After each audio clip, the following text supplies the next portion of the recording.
بسم الله الرحمن الرحيم. ألف لام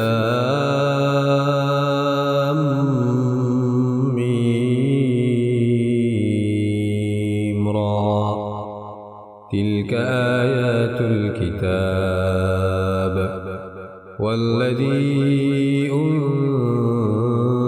إليك من ربك الحق ولكن أكثر الناس لا يؤمنون. الله الذي رفع السماوات بغير عمد ترونها ثم استوى على العرش وسخر الشمس والقمر كل يجري لأجل مسمى يدبر الأمر يفصل الآيات لعلكم بلقاء ربكم توقنون. وهو الذي مد الأرض وجعل فيها رواسي وأنهارا ومن كل الثمرات جعل فيها زوجين اثنين يغشي الليل النهار إن في ذلك لآيات لقوم يتفكرون. وفي الأرض قطع متجاورات وجنات من أعناب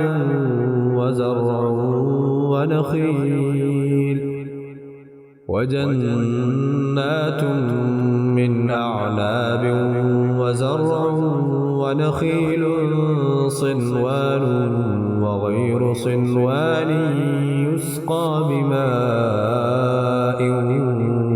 واحد ونفضل بعضها على بعض في الأكل إن في ذلك لآيات لقوم يعقلون. وإن تعجب فعجب قولهم أإذا كنا ترابا أإنا لفي خلق جديد. أولئك الذين كفروا بربهم وأولئك الأغلال في أعناقهم وأولئك أصحاب النار هم فيها خالدون. ويستعجلونك بالسيئة قبل الحسنة وقد خلت من قبلهم المثلات وإن ربك لذو مغفرة للناس على ظلمهم وإن ربك لشديد العقاب. ويقول الذين كفروا لولا أنزل عليه آية من ربه إنما أنت منذر ولكل قوم هاد. الله يعلم ما تحمل كل أنثى وما تغيض الأرحام وما تزداد وكل شيء عنده بمقدار. عالم الغيب والشهادة الكبير المتعال. سواء منكم من أسر القول ومن جهر به ومن هو مستخف بالليل وسارب بالنهار. له معقبات من بين يديه ومن خلفه يحفظونه من أمر الله إن الله لا يغير ما بقوم حتى يغيروا ما بأنفسهم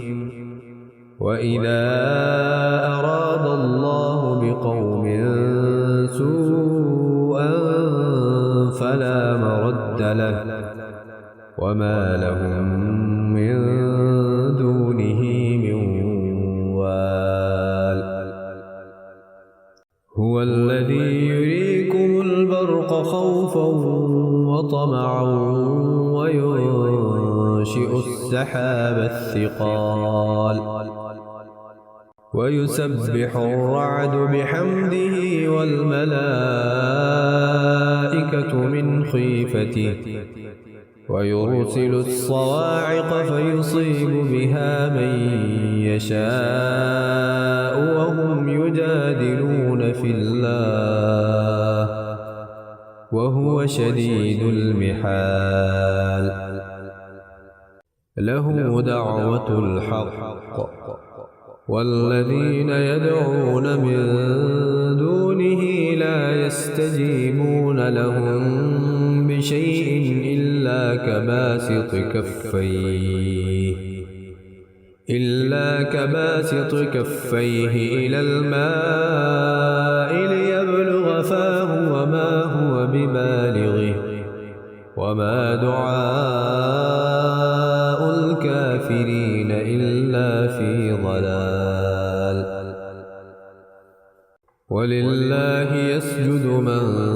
في السماوات والأرض طوعا وكرها وظلالهم بالغدو والآصال قل من رب السماوات والأرض قل الله قل أفاتخذتم من دونه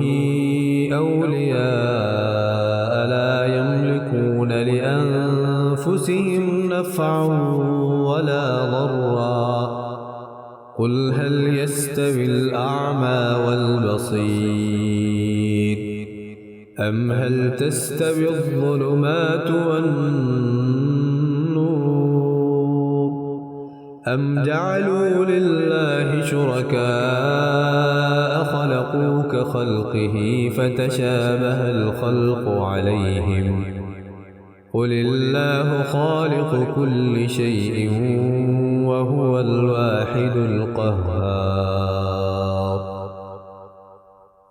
أنزل من السماء ماء فسالت أودية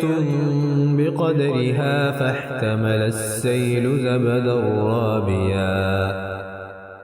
ومما يوقدون عليه في النار ابتغاء حلية أو متاع زبد مثله كذلك يضرب الله الحق والباطل فأما الزبد فيذهب جفاء وأما ما ينفع الناس فيمكث في الأرض كذلك يضرب الله الأمثال للذين استجابوا لربهم الحسنى والذين لم يستجيبوا له لو أن لهم ما في الأرض جميعا ومثله معه لافتدوا به أولئك لهم سوء الحساب ومأواهم جهنم وبئس المهاد أفمن يعلم أنما أنزل إليك من ربك الحق كمن هو أعمى إنما يتذكر أولو الألباب الذين يوفون بعهد الله ولا ينقضون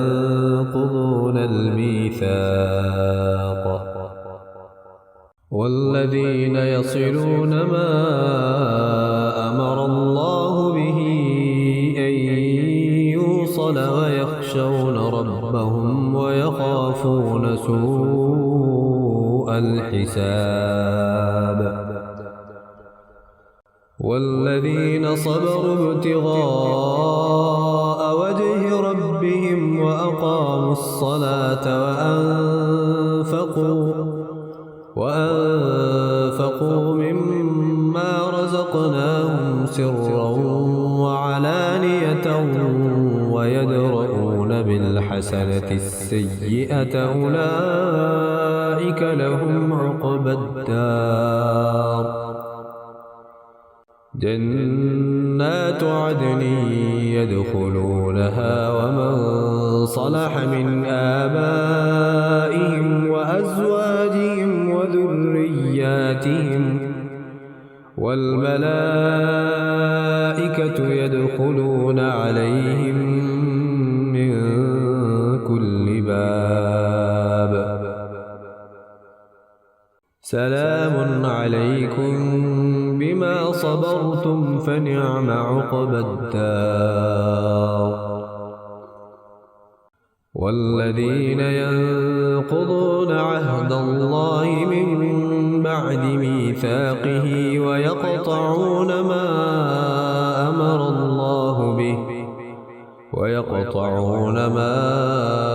أمر الله به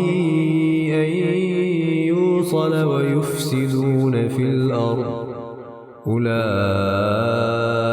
لهم اللعنة ولهم سوء الدار الله يبسط الرزق لمن يشاء ويقدر وفرحوا بالحياة الدنيا وما الحياة الدنيا في الآخرة إلا متاع ويقول الذين كفروا لولا أنزل عليه آية من ربه قل إن الله يضل من يشاء ويهدي إليه من أناب الذين آمنوا وتطمئن قلوبهم بذكر الله ألا بذكر الله تطمئن القلوب الذين آمنوا وعملوا الصالحات طوبى لهم وحسن مآب كذلك أرسلناك في أمة قد خلت من قبلها لتتلو عليهم الذي أوحينا إليك قد خلت من قبلها لتتلو عليهم الذي أوحينا إليك وهم يكفرون بالرحمن قل هو ربي لا إله إلا هو عليه توكلت وإليه متاب ولو أن قرآنا سيرت به الجبال أو قطعت به الأرض أو كلم به الموتى بل لله الأمر جميعا أفلم ييأس الذين آمنوا أن لو يشاء الله لهدى الناس جميعا ولا يزال الذين كفروا تصيبهم بما صنعوا قارعة أو تحل قريبا من دارهم حتى يأتي وعد الله إن الله لا يخلف الميعاد ولقد استهزئ برسل من قبلك فأمليت للذين كفروا ثم أخذتهم فكيف كان عقاب أفمن هو قائم على كل نفس بما كسبت وجعلوا لله شركاء قل سموهم أم تنبئونه بما لا يعلم في الأرض أم بظاهر من القول بل زين للذين كفروا مكرهم وصدوا عن السبيل ومن يضلل الله فما له من هاد لهم عذاب في الحياة الدنيا ولعذاب الآخرة أشق وما لهم من الله من واق مثل الجنة التي وعد المتقون تجري من تحتها الأنهار أكلها دائم وظلها تلك عقبى الذين اتقوا وعقبى الكافرين النار والذين آتيناهم الكتاب يفرحون بما أنزل إليك ومن الأحزاب من ينكر بعضه قل إنما أمرت أن أعبد الله ولا أشرك به إليه أدعو وإليه مآب وكذلك أنزلناه حكما عربيا ولئن اتبعت أهواءهم بعدما جاءك من العلم